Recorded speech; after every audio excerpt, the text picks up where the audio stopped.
Depuis un an, les taux ne cessent d'augmenter, fragilisant ainsi le marché immobilier. Dans certaines grandes villes, la tendance haussière a stoppé, voire s'est carrément inversée. Beaucoup parlent de crack immobilier et dans certains secteurs, typiquement les SCPI, l'immobilier de bureau, certains bailleurs sont en peine.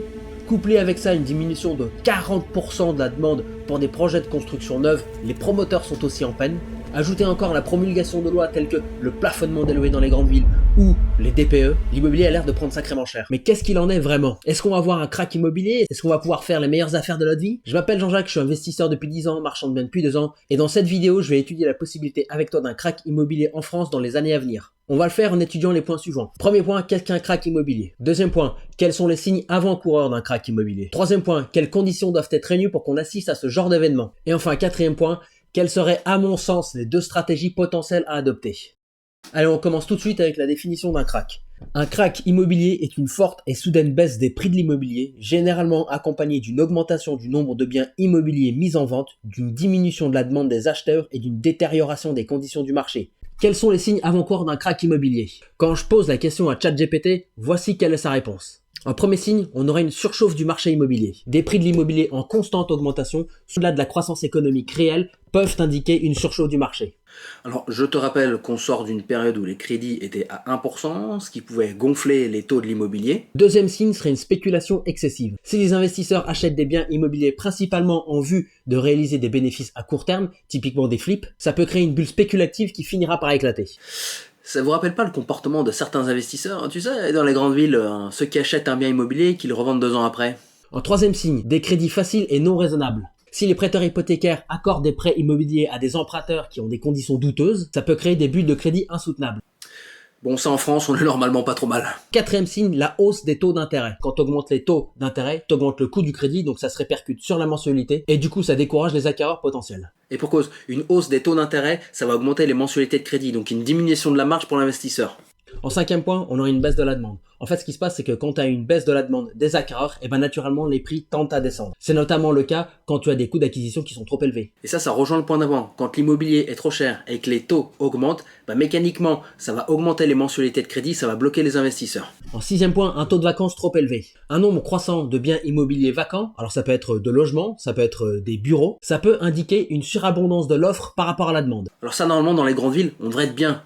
Le seul truc qui pourrait éventuellement se passer, c'est qu'avec le plafonnement des loyers, il y a beaucoup de propriétaires qui préfèrent ne plus louer leurs biens immobiliers pour prévenir du risque de le retrouver dégradé. On aura ensuite une baisse des ventes. Une diminution significative de vente de biens immobiliers peut être un signe avant-coureur, parce que ça peut indiquer que les futurs acquéreurs attendent une baisse potentielle des prix. Alors ça, c'est la conséquence de la hausse des taux. En fait, effectivement, quand tu augmentes tes taux, tu augmentes les mensualités de crédit, donc mécaniquement, tu te retrouves en train de négocier le prix du bien à la baisse. Un autre signe, ce serait une crise économique globale. En fait, ce qui se passerait, c'est qu'une crise économique plus large, typiquement une récession, ça peut avoir un impact extrêmement négatif sur les prix de l'immobilier.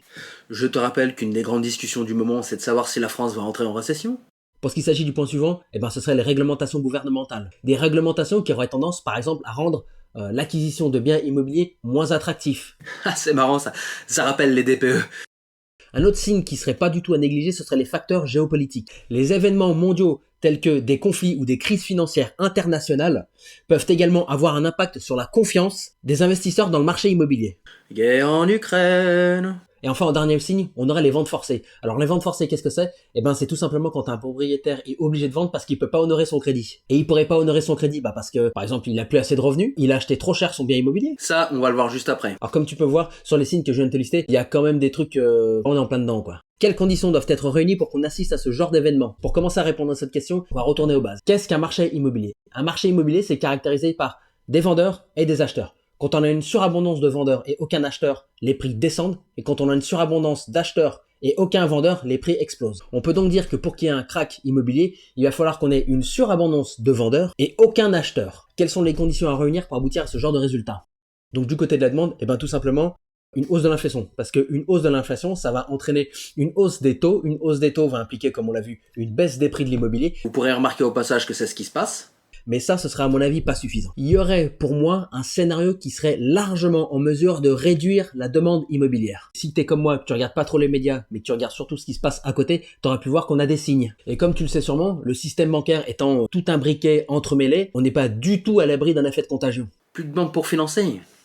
Je crois qu'on pourrait l'avoir, l'extinction de notre demande là. En fait, tout part de l'inflation. Parce qu'une inflation élevée, ça va sous-tendre une baisse du PIB, une diminution de pouvoir d'achat, une contraction du PIB en fait. Donc tout simplement, des faillites potentielles, une hausse du chômage, et là c'est bingo, parce que si tu as une hausse des chômage, tu as potentiellement des personnes qui ne peuvent plus rembourser leur crédit, et tu te retrouves dans un cas de vente forcée. Et est-ce qu'on n'aurait pas ici l'extinction de notre offre?